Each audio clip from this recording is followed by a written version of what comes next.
Дончино для меня, наверное, это все. Во-первых, я здесь родился и вырос. Здесь мои родители живут, слава Богу, до сегодняшнего дня.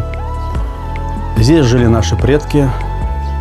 И с большой радостью я всегда на выходных из Москвы, из шумной Москвы приезжаю сюда, в родное поместье, где я вот отдыхаю.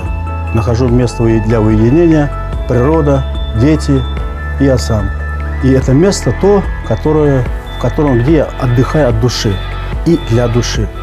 Я здесь успокаиваюсь, я здесь спокоен, потому что мои родители рядом, моя семья рядом, и сама природа этому сопутствует. Почему именно Дончино вам нравится? Да потому что я здесь родился и вырос здесь. А потом волчий ход был, переселялись во время 1936 года, голод был. Но там колхоз организовал, хлеб давали, все туда поехали. И дожили до 1948 года там, и обратно сюда переселился. В свое родное село. Сколько у вас детей и кто из них кем стал? Сколько детей? 8 было, 1 умер, 7 остался. Вот сколько, мне много. И внуки много, и правнуки много. Я богачка.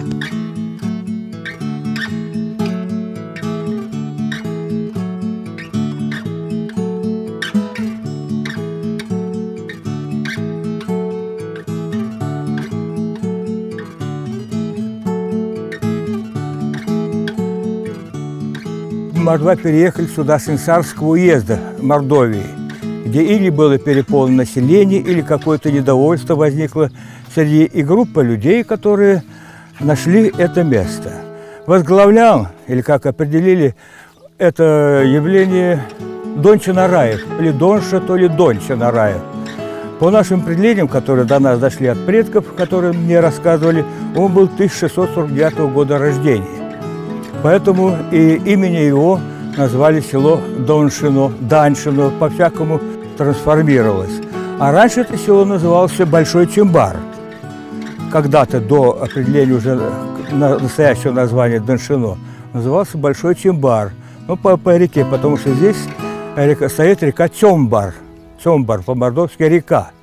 И это была большая река, поскольку в эту реку впадает еще Малый Чимбар и много других притоков, которые начинаются с Каменского района, это река Большой Чимбар. Ну, потом, наверное, скорее всего, люди начали за этим головой сюда переселяться. Первую, я считаю, что улица была улица Нижняя, потому что это очень удобное место. И, скорее всего, определили, что в половодье здесь, там, где мы стоим, обычно заливало водой, если это были большие половодья, особенно весной, когда было много снега. И, соответственно, люди поселились там. Но когда уже эта улица была заполнена, люди начали подниматься вверх. И эта улица называется Бердепе, верхний конец улицы. Люди Мордва жили своей спокойной жизнью, к богатству не стремились, поскольку были времена такие, что это были исачные крестьяне, и много налогов брали с них в разной форме, и натуральные, и, наверное, деньгами тоже брали с народа населения. Поэтому к богатству не стремились, и была такая пословица, или как говорили, что сколько ни накопи, все равно придут и возьмут. Поэтому к богатству не стремились, и вот последние, где какие времена не были бы, украшения мордовских женщин, нет золота на этих украшениях, поэтому к этому богатству не стремились. Ну а впоследствии территория стала расширяться, население стало постепенно прибавляться, наверное, улучшилась жизнь. И уже где-то в начале XVIII века, 24-34 годы, уже ввели сюда христианство. То есть, чтобы забыли своих языческих богов, и начали вводить христианство. Ну, как определили еще датские ученые, которые описывали народно-фотографические группы, особенно Мордва Мокша и Эрзя то же самое, они мало обращали внимание на эту религию, христианство. Сказали принять, они, наверное, скорее всего, приняли спокойно, без всяких эксцессов, без всяких проблем. А также они молились своим богам. те, которые были. Ну, допустим, Шкабавас там и так далее, и много других богов, и всяких, ну, водяных, там, лесных, ну, в основном главенствовали женщины. Это когда население начало увеличиваться и начали образовываться новые деревни, это село Дышино оставалось основным центром, где была построена церковь за счет государства. Бревна привозили с другой какой-то стороны, то ли с Кузнецка, там еще где-то. И в 1865 году по одному определению был построен церковь, или начали в 1865 году, а закончили в 1869 году. И церковь, эта Никольская церковь, в честь святого Николая до сих пор стоит. Но, правда, это отдельная история. Все-таки основание сохранилось, несмотря на гонения советской власти на церковь. В 1934 году церковь была закрыта. Причины нашли в том, что нашлись провокаторы среди комсомольцев. Был такой Роман Василий, он был еще парнем. Его заставили поджечь стога соломы, сена, солом, по-моему, от зерна. Был какой-то праздник, и церковь пускала фейерверки. Никогда пожаров не было, а теперь он поджег тайно эти колхозные стога и свалили на церковь, что как будто от этого загорелось колхозное имущество. И это было первой причиной, чтобы закрыть церковь. Церковь была огромной площадью, которая была разделена на два. По определению других представителей, что церковь была двухпрестольной, когда молились отдельно мужчины, в том же здании, и отдельно угол был для женщин, другой престол был, а мужской был ближе к алтарю. Вот в связи с этим потом уже сделали из церкви склад, зерносклад для колхозников. Но была и трагедия в нашем селе, которая нигде не упоминается, и, наверное, где-нибудь нет в архивах, чтобы в 1936 году, когда зерно было полностью засыпано в церковь, церковь была полная зерна, а колхозникам не выдали ни грамма зерна или какой-то оставили минимум. И начался голод. Голод, который люди погибли от голода, умирали прямо в домах. И их, даже некому было хоронить, более живые люди возили их на лошадях на кладбище, где впоследствии, когда весной растаяло все, в 1937 году сделали большую братскую могилу, и туда всех закопали погибших в результате этого голода. Там, как рассказывают, было разбирательство, тогда был Паимский район. Это разбирательство, кого-то посадили, кого-то расстреляли, говорили, но кого нам не было известно. Но, тем не менее, люди каким-то образом выжили. И вот когда мы посмотрим перепись населения, которая увеличивалась до революции, в 1912 году, потом была перепись, в 25-м, по-моему, дошло, и в 30-м году, я вот сейчас, цифра такая, село Дышино, население было 1450 человек, около 500. Где-то такая цифра. Это было в 30-м году. Но уже в 1939 году, когда была перепись, население Дышино осталось всего 600 с чем-то человек. Но после того, когда начались все эти преобразования в 90-е годы, думаю, что советская власть – это вечно, но вечно, оказывается, ничего нет. Партия убежала от народа, и народ остался сам с собой. Поэтому и деревня начала разваливаться с очень быстрой скоростью, чем в других местах где-либо. У нас в основном уезжали в город, Белинский переселялись, в другие села, Подмосковье там начало уже, после бурных этих 90-х годов, уже люди начали уходить из деревни. И в результате где-то в 1996 году где-то оставалось только в Дышине 240 человек, и Пяркин там немного еще оставалось. Но сейчас уже в современное время вместе с Пяркиным и Дышином осталось всего лишь где-то 125 человек. И где-то я считаю, что лет 20 еще просуществует это село. Если эта усадьба сохранится, еще где-то там строят, то уже как такового не останется носителей мордовского языка. А мордовский язык, вместе с этим и пропадет, скорее всего, нация. Вот борьба, как сохранить мордовскую нацию, национальный язык, культуру. Ведь много песен хороших есть. Я даже могу вам сыграть, наиграть эти мелодии, которые сохранились веками, пелись народом. Много исполняли мы с ансамблем, который здесь у нас был, но сейчас уже никого нет.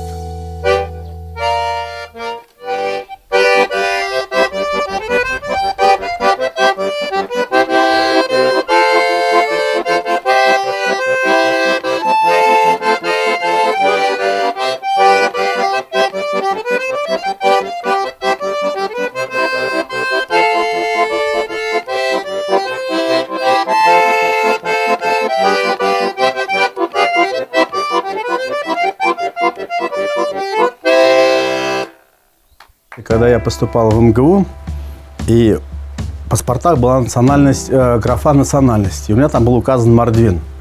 Я очень стеснялся, стыдился того, что я мордвин, потому что спросят: мордва, такие вот, такая нация, там бум. Но я очень стеснялся. Потом при первой возможности, когда графу национальность в паспортах убрали, постановлением правительства, я решил поменять паспорт. Ну, в жизни наврал, что я паспорт потерял. И я там указал русский. Спустя несколько лет я понял, что я сделал большую ошибку. Наверное, время нас лечит и учит. Это правда. Так говорят старики, это правда и есть. Мне, наоборот, стало стыдно за то, что я скрыл факт того, что я мордвин. Я впервые побывал в Мордовии, в республике Мордовия, у Николая Ивановича Меркушкина. Я видел, как гордятся мордва тем, что они мордва, настоящие, Мокша, Эрзя. И я для себя сделал большой вывод, что это великая радость, честь вообще быть мордвином. После этого я всегда стараюсь, где бы я ни был, с кем бы я ни разговаривал, я всегда подчеркиваю свою национальность. Я настоящий мордвин, Мокша. Я этого не стыжусь, я этим горжусь. Потому что многие хороших людей из Мордвы, и пример тому, во-первых, мои родители, мои братья, старшие сестры все. Вот я самый младший в семье, я брал всегда с них пример. И вот когда меня спрашивают, кто вы по национальности, я всегда спрашиваю, даже мои дети говорят: я настоящий мордвин.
Ну, да, скорее всего, один из тех патриотов, который бы желал бы восстановить вот эту, может, деревню. Может дать новый импульс жизни этой деревни. Вот. Хотя бы этим сохранить часть этой, той культуры, которая здесь была.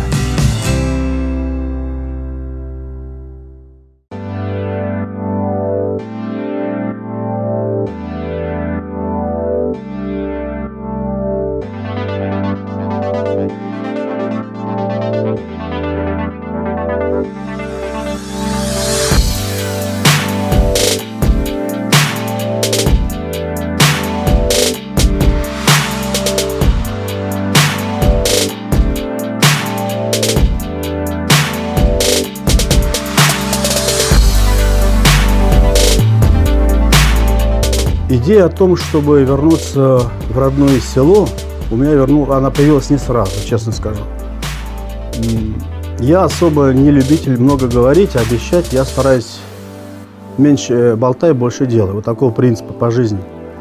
Где-то после армии, после курса, наверное, 3-4 уже МГУ, когда встает вопрос, где я буду, вообще куда пойти. И где обустраиваться вообще, все вместе. Я вспомнил своих родителей почему-то резко, да, потому что для меня самое святое, что есть до сегодняшнего дня, это мои, во-первых, это мама, и, во-вторых, отец. Почему мама, во-первых, потому что она меня родила, и она меня вырастила, грудью кормила. Благодаря матери я живу, и я имею все то, что есть. Когда я уехал учиться, здесь не было несколько дворов, жилых дворов. Потом остались пожилые одни люди. Молодые люди все в Москву на заработки и уезжали в Петербург, и в другие города, потому что здесь вообще не было возможности чем-либо заняться. Нет работы, все позакрывали. Раньше в советские времена работала и школа, и клуб работал, и другие такие места, куда можно было сходить, отдохнуть и все так далее. Сейчас все это закрылось, ничего нет, абсолютно нет. И я сам себе задаю вопрос, ну зачем тогда туда идешь, где ничего нет? Наверное, это кровь, родная кровь, родные корни, где ты вырос, где ты родился и вырос.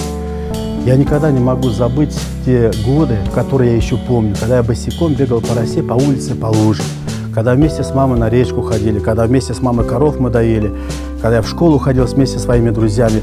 И все вот это совокупно, оно как-то вот на меня воздействовало психологически и душевно.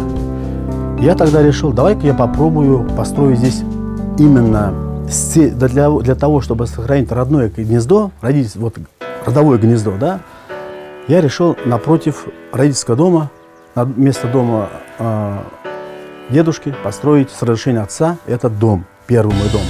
Дом получился, потом баню, потом гостевой. И у меня со временем, каждый раз делаю объект, у меня появляется какой-то адреналин. Потому что тебе нравится то, вот я фантазировал то, что я хотел видеть, как бы видеть вот это все. И у меня получалось. Конечно, не у меня одного, много людей мне помогало в этом. Очень много людей помогало, потому что один в поле не воин. Есть идея, но ее надо реализовать. Один я не специалист, есть люди, которые мне помогали. И когда я ставил дом за домом, и когда улица, которая была уже превращена в джунгли, мы очищали, выкорчевывали все это, вспахивали, заново сажали. И получается вот эта красивая такая вот райская аллея. Но я просто был в восторге от того, что есть. Я достиг того, что я в душе хотел. Это все не показуха. Можно было купить в Москве, за границей недвижимость. Я не могу там, ну душа не лежит. И здесь я вижу вот радость, во-первых, для своей души. Я здесь отдыхаю. Гости, которые приезжают, они просто здесь кайфуют все, в хорошем смысле этого слова. Здесь природа, здесь птицы, здесь звери. Ты и природа наедине, друг с другом.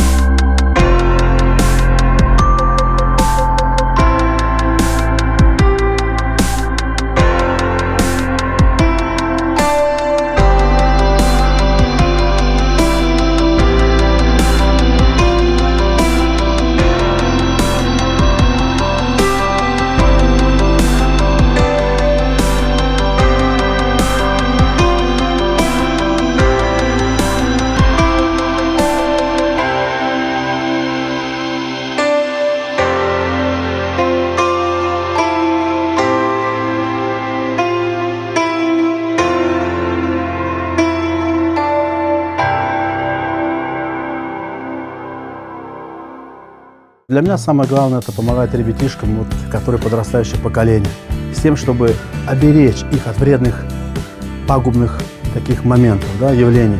Курение, пьянство, алкоголизм, наркомания. Ведь мы ругаем детей, потому что вот они сидят там, курят, нюхают и так далее. Когда задаем вопрос, а что мы, взрослые, для этого делаем, чтобы они этого не делали? Ничего. Почему они уходят, дурачатся? Потому что негде сходить, ни клуба, ничего нет, ни театра, ничего абсолютно нет. Нормальных школ, музыкальных школ нет. Все поломано, все позакрыто. Что остается делать молодежи? Мы сами в этом виноваты. И вот такая вот мысль всегда была, вот с этой целью открытие для своих, в том числе детишек, это дом народных танцев. Мне нравится, например, мне лично нравятся кавказские танцы, честно скажу, да. Хотя русские народные, аналогично. Но мне почему-то вот от них адреналин получаю, да. И детишек своих обучаем вот этим танцам. Кроме того, мы с ребятами из хора Пятницкого обговаривали вариант, чтобы и русские народные танцы тоже самое. Это все будет со временем. Хорошую сделать школу, спортивную школу сделать. Вот открыть. У нас помещения есть хорошие. Вот закрыто правление, школа. Там есть помещение.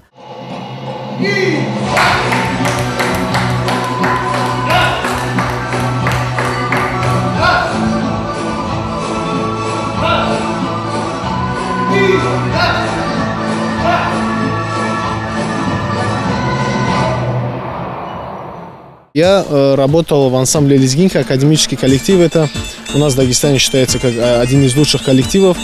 Ну вот, я работал там где-то 4 года.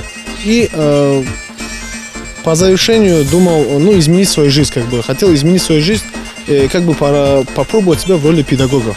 В роли педагога танцев. У нас в Дагестане, как бы, чтобы я получил какую-то базу педагогическую, мы с другом организовали школу, учили детей, взрослых, подростков. И вот уже в 2017 году, вот на Новый год, уже по наступлению Нового года, я как бы для себя решил уже оставить академический ансамбль и больше посвятить себя педагогической деятельности. И так сложилось то, что вот я познакомился с Николаем Николаевичем, меня как бы судьба свела с этим человеком, и вот он мне предложил поработать с его детьми. Для меня это было что-то новое, потому что детишки, опять-таки, не кавказцы, это уже другие люди, с абсолютно другим как бы темпераментом, характер другой у них. И я хотел попробовать вот передать им это, вот это умение, вот это все то, что я могу.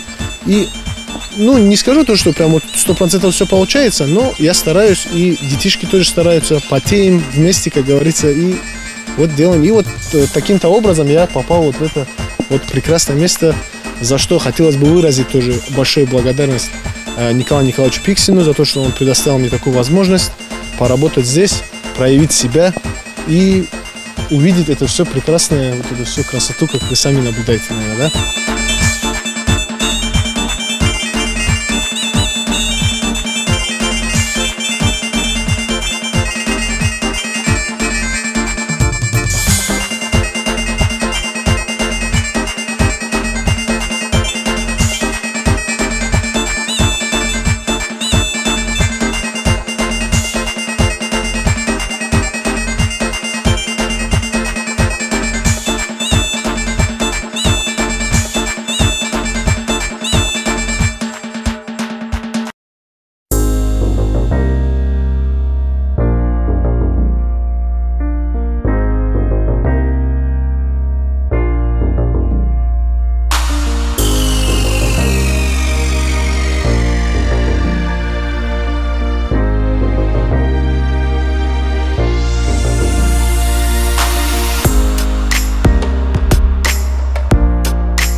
И до животных у меня не было мыслей, и до птиц не было мыслей.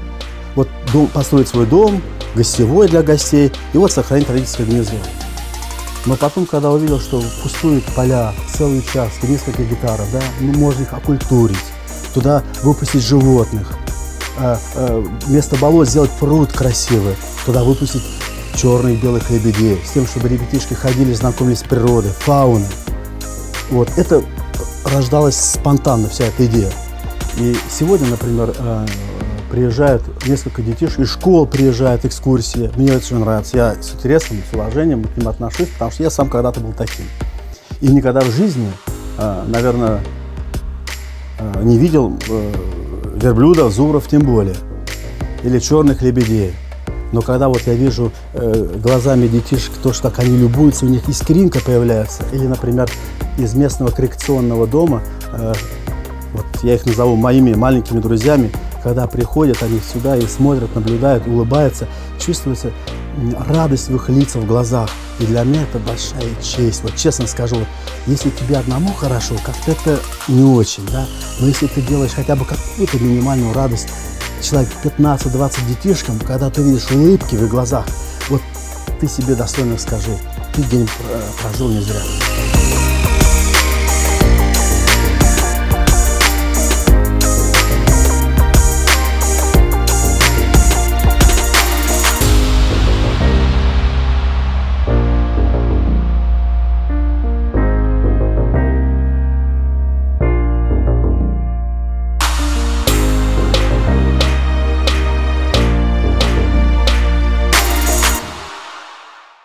Языков первый немецкий, второй английский, но английский так, не так, как немецкий, свободно. Ну и мордовский свой национальный язык, это самое главное, да, что и русский, соответственно. Вот. Что касается иностранных языков, действительно, в школе я изучал немецкий язык, потом так получилось, что первый год я в МГУ не поступил, пришлось работать, и я, вот, Нина Михайловна Купчева, заведующая РАНО тогда еще, в далекие 80-е годы, она в виде исключения благословила меня на работу учителем немецкого языка в Кукарскую 8-летнюю школу. Я там год проработал. Мне язык нравился почему-то, я не знаю почему. Что-то вот в душе такое было, я тянулся, да. Когда он в школе учился, он очень был такой, ну, как бы нестандартный. Он учился как лучше всех, вот, и больше было у него любопытства. Даже вот это вот я не буду, допустим, льстить и прочее. Но, тем не менее, он отличался от своих одноклассников тем, что он, ну, какой-то был оригинальный. Куда-то стремился, еще больше познавал. Скорее всего, это привело к таким действиям, что он сразу устремился после, там, 10 закончил классов, проработал в школе учителем немецкого языка, не у нас, а в другой армии, поступил в университет, и он уже немецкий язык начал осваивать быстро. Потом поступил в МГУ, попал к Ольге Николаевне Хмелюк, моя преподавательница немецкого языка. Потом вечерний институт, тогда еще институт Мареса Тереза был, вечерний курс немецкого языка. И как-то я этим увлекся сильно. После первого курса получилось так, что я попал в армию на 2 года и попал в Германию. Ну и опять же, не знаю как, по воле Всевышнего или воле стечения обстоятельств, я попал служить переводчиком. Я полюбил Германию. Для меня сначала они меня не понимали, как я разговариваю. Я их не понимаю. Наверное, 3-5 месяцев где-то вот так понадобилось времени, адаптация. И потом вернулся, я познакомился со студентами-юристами из университета в Германии. Они к нам в Москву приезжали, мы проезжали от МГУ, они нас приглашали, мы туда ездили. И вот потом пригласили нас в парламент. Ну и после встречи с депутатами меня пригласили на разговор с президентом парламента. Никто не знал, немцы не в шоке были, все тряслось. Ну вот они сделали предложение приехать написать дипломную работу у них по земельным парламентам. Познакомился со многими профессорами, политиками познакомился. Ну и в итоге они пригласили в магистратуру учиться туда. Ну я приехал туда, закончил магистратуру, сдал экзамен отлично, вернулся в Москву, пошел в немецкую адвокатскую фирму работать. Для меня язык немецкий, скажу честно, это все. Благодаря языку и моих преподавателей, в том числе наставника, адвоката немецкого, у которого я учился, с которым я сегодня поддерживаю отношения, это доктор Ленга, который говорил всегда: Николай, никогда не бери взятку, никогда не давай судьям, никогда не ходи. Один раз возьмешь, будешь продажным адвокатом всю жизнь. Репутацию заработаешь, тяжело это заработать, потерять легко. Сделаешь раз, будешь все время таким. Я это никогда не забыл и никогда не забуду.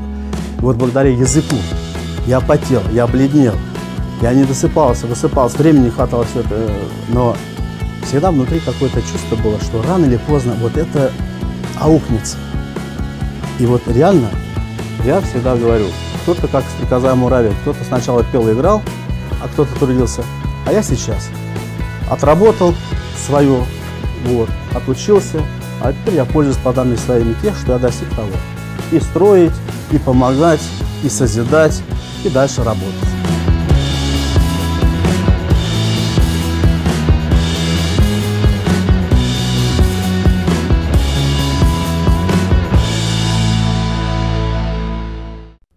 Благослови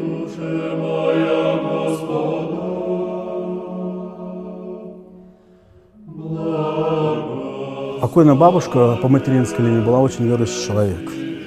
Она все помнит историю построения церкви вот этой напротив ее дома, село Верхнее, как ее разрушали в 50-е годы, и как мы потом ее восстанавливали заново. Она все это застала. Когда я был маленький, мы ходили в школу, и она много мне рассказывала. У нее старый экземпляр Библии был, черно-белый. И вот она мне показывала картинки, и каждой картинке она знала наизусть всю эту Библию. Настолько глубоко верующий человек был. Она все посты соблюдала, все, абсолютно все. Она очень негативно относилась к этим вещам, как клубы, например, да, развлечения какие-то, тем более порочные, развратные, все это. Я не могу сказать, что я понимал тогда в 5 классе или в 6 классе, но со временем, даже после, наверное, пришло после университета окончания, мне вот это как-то мысль пришла в голову, вот как-то более надавила. Да, я верующий человек, и для меня быть иногда, например, не в окружении, в какой-то компании. Я, например, предпочитаю просто зайти в церковь, сесть и полчасика подумать, посидеть, быть самим собой или посмотреть на себя со стороны. Бывает, я ошибки делаю, бывает, и не всегда идеально делаешь, да. Но когда я побыл уже на русский Афон, съездил, слетал и пожил с монахами, для меня мир совершенно другим кажется. И поэтому, когда выходные, я из Москвы, из порочной, шумной Москвы, я стараюсь приезжать в тихое райское поместье, в уединение, быть самим собой, подальше от всех и вся, с тем, чтобы вот отдохнуть душевно. Для меня это самое главное, что меня успокаивает, и то, что меня сильно положительно настраивает.